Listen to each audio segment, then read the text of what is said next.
સમય થાય છે અને ઘરના જે સાસુ જે હોય છે એ સાસુ નિયમિત રીતે એમને ઉઠાડવા માટે આવે છે, એટલેથી આપણે આ ડ્રામાની શરૂઆત કરીએ છીએ.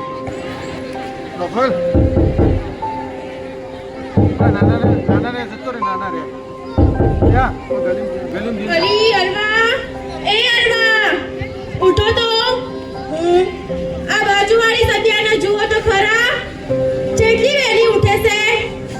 અને તમે તો મોજો સુરતા નથન ઢાટ તો કોને નવાય. ગોદડું પાછું કરો અને જુઓ કેટલો ટાઈમ થશે. અજોય થવા આવી અને તમે હજુ પડ્યો છો. ઉઠો જલ્દી. હા મી.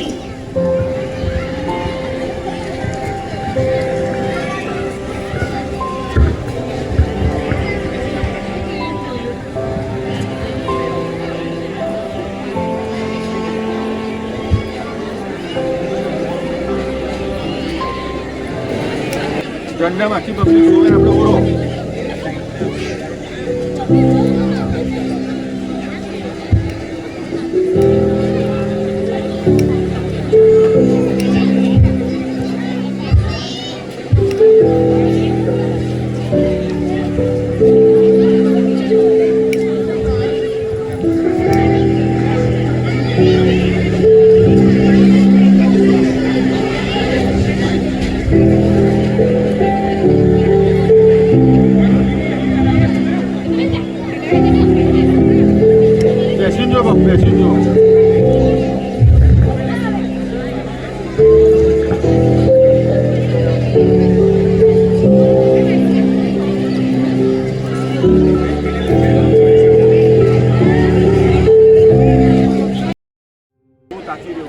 આવી રીતે આ જે ઘરની વહુ હોય છે એ પછી પોતાના જે રોજિંદા કામકાજ હોય છે એ કામકાજની અંદર કામ કરવા લાગી જાય છે.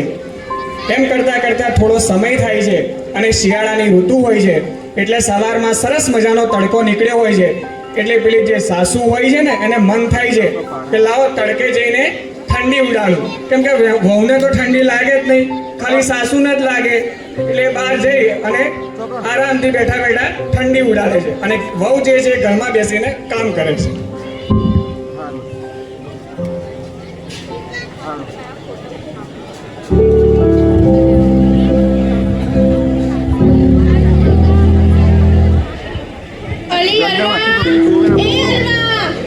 શું કરો છો?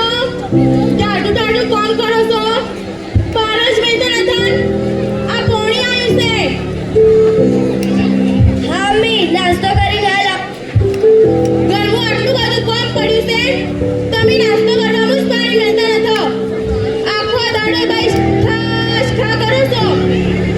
જેટલું વધારશો શરીર હોને તો જુઓ થોડું.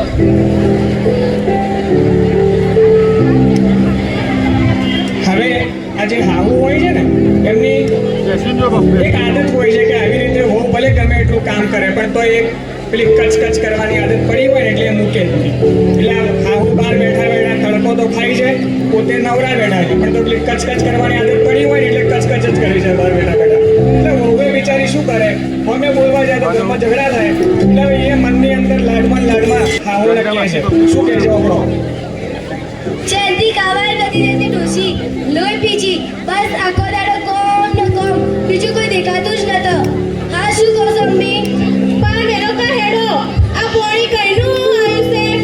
લુગડાય બધાનો ધોવાના બાકી છે, ઘરે ધોવાનું છે. શરીરને થોડું જોર તો આલો. શું મોડા કામ કરો છો? ઝાડવી વાળી લાગતું નથી, બસ ખાવાની જ પડી છે.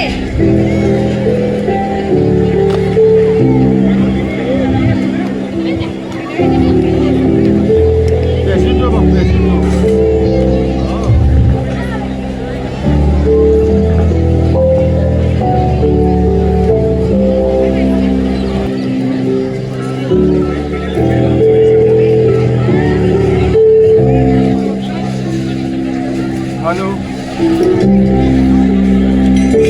ઝંડામાં આખી પબ્લિક જોવે ને આપણે ઓળો.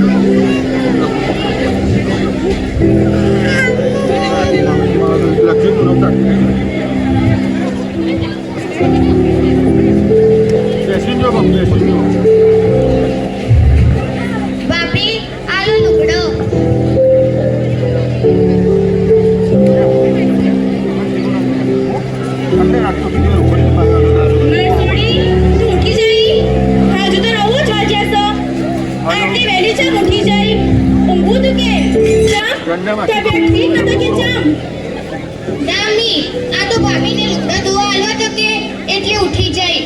અરે સોડી, જોજે તારું શરીર કેટલી દુબળી થઈ જાય છે. ધરાઈ ખાધી પણ નતો. ધરાઈ ચેતી ખાવાનું રાસ બેટી. ખાવા તો કોક શરીરનું એમ જ રહે. મારા શિયા, આ તારી ભાભીનો છું. એને કોઈ કોમની ચિંતા છે? બસ ખાવાની જ પડી છે. તારું શરીર છું અને તારી ભાભીનું શરીર છું. જો જો તારા ભાભી, હું કહું ઈવાનો, તારા માટે ચોખ્ખા શીરો બનાવી આલો. થોડો નાસ્તો કર. ભાભી, એ ભાભી. હા, શું કહો છો? લુગડા ધોઉં છું. હા, લાવું. અલી અરવા, મારી સોડી માટે ચોખ્ખા શીરો બનાવી આલજો. કોણ પસંદ કરો? કોણ શું મળ્યું? કોઈ ખાતી જ નતો. ખાવાનું કોઈ સમજતી જ નતો. કોણ પસંદ કરજો? પહેલા મારી સોડી માટે ચોખ્ખા શીરો બનાવી આલજો. દામી ભાભીનો કોમ હોય તો ચાલશે. પસુ બનાવો. ના ના મારી સોડી, તારી ભાભીને શું કામ હોય? એને તો ખાલી ઘરનું જ કામ કરવાનું છે. એમ હોય નવરો જ હોય તો એ તો બનાવી આલછી. તું અમારી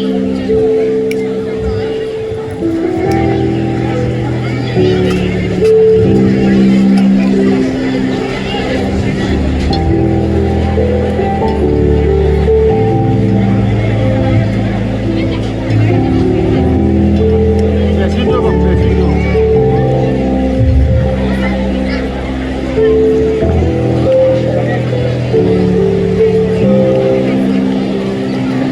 હવે આવી રીતે એમનું આ વહુ જે હોય છે ઘરનું કામ કરતા જ હોય છે અને એવામાં આ જે વહુ હોય છે એ વહુની અમ્મીનો ફોન આવે છે.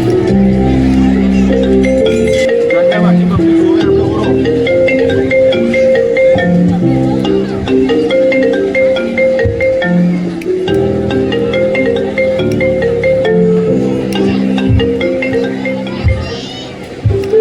Hello hello. હા અમ્મી, શું કરો છો? ચા ફોન કર્યો? હા, એટલે ભાઈ આવે છે તો તું એટલે ઘેર પરવારી. હા, આપણે પરવારી 12 વાગે જેવા આવું. નતો જવાનું ચોય. હા પાડવાના પહેલા મને પૂછો તો ખરા. મારી બાઈ આવે છે સાપીથી. અમ્મી, મારે આજ કામ વધારે છે એટલે તમે ભાઈને કહી દેજો કે આજ હવે એવું નતો. હું કાલ આવું. અમ્મી, હું મારા કોઠે નાઈશાના ઘેર જાઉં છું. કોણ આવે છે કે તમે ભાભીનો કહેતા તો તે એવું હોય તો રવા દઉં ના જાઉં. ના ના મારી સોડી, એ તો મારા શિયા તારી વાસી આવે છે સાપીથી. અને તું તારે જવું હોય તો તું તારે જા. અને તારા માસી તો ઘણી વખત આવે છે. જો પહેલી વખત આવે છે અને તારા ભાભી સખી હોય તું તારે જા. હા અમ્મી. આવી રીતે દિવસ પૂરો થાય છે ઘરના કામકાજની અંદર અને આ વહુ જે હોય છે એ આ બીજો દિવસ થાય છે.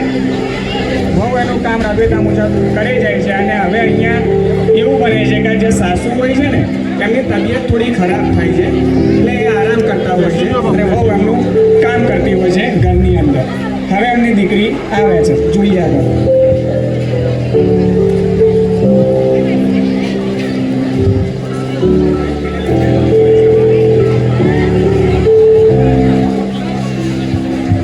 હલો. અમ્મી, હું આમિનાની શાદીની પેટી જોવા જાઉં છું હો. તમે ચા મૂર્યા છો? થોડું ઠીક જેવું નથી લાગતું એટલે બેટા. અમ્મી, મારે થોડું મોડું થાય છે એટલે હું જાઉં છું. તમે ગોઈ નાખજો. હા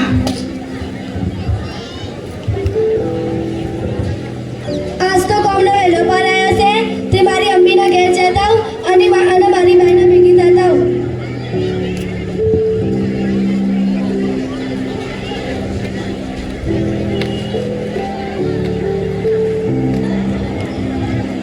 અમ્મી, હું મારી અમ્મીના ઘેર જતા આવું અને મારી બહેનને ભેગી થતા આવું. અમ્મી, તમે જે મૂર્યો છો? થોડું ઠીક જેવું નથી લાગતું એટલે. અમ્મી, તમે તાવ આવ્યો છે? તમે જેમ કહેતો નતો. ઠંડી લાગે છે? હા લાગે છે. પગ કળે છે? હા પગ તો તૂટી જઈશ. હા અમ્મી, તમે ગોળી ગળાવ અને કમર પર બેલી પોતી કરી મૂકું. ઇન્શાલ્લાહ ફરક પડી જાય અને હું મારા અમ્મીના ઘેર જવાનું રવા દઉં. એ તો પછી જોઈ. તો પૈસા જ ન રહે. યાર, યાર. અંદર ભરવું પડે. કલેક્શન તો કરવું જ પડે.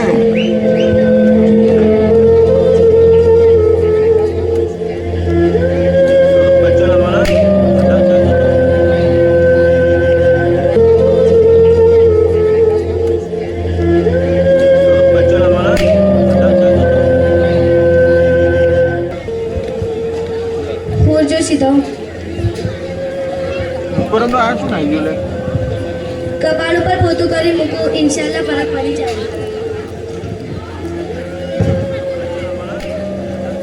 અમ્મી, આપણે થોડી વાર જોઈએ, ફરક ન પડે તો બસ આપણે દવા લેતા આવીએ.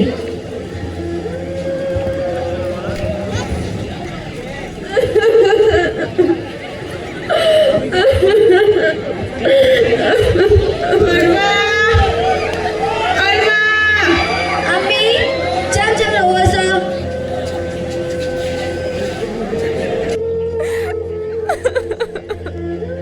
ઇન્શાલ્લાહ ફરક પડી જાય.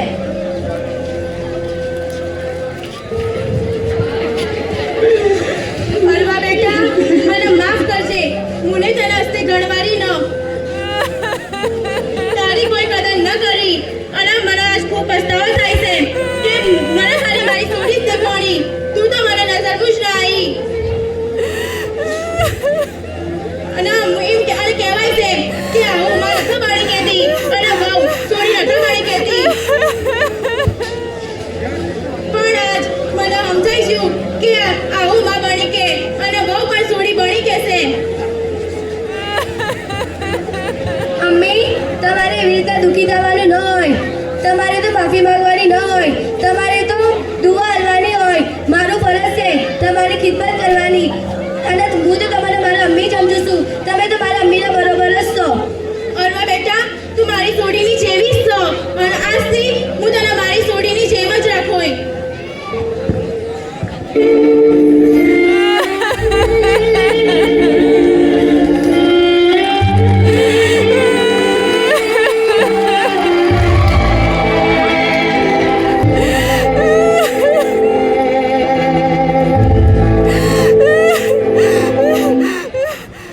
બધા વહુ પણ કોકની સોડી છે અને આપણી સોડી પણ કાલ કોકની વહુ બનવાની છે. તો વહુ નો અને સોડી નો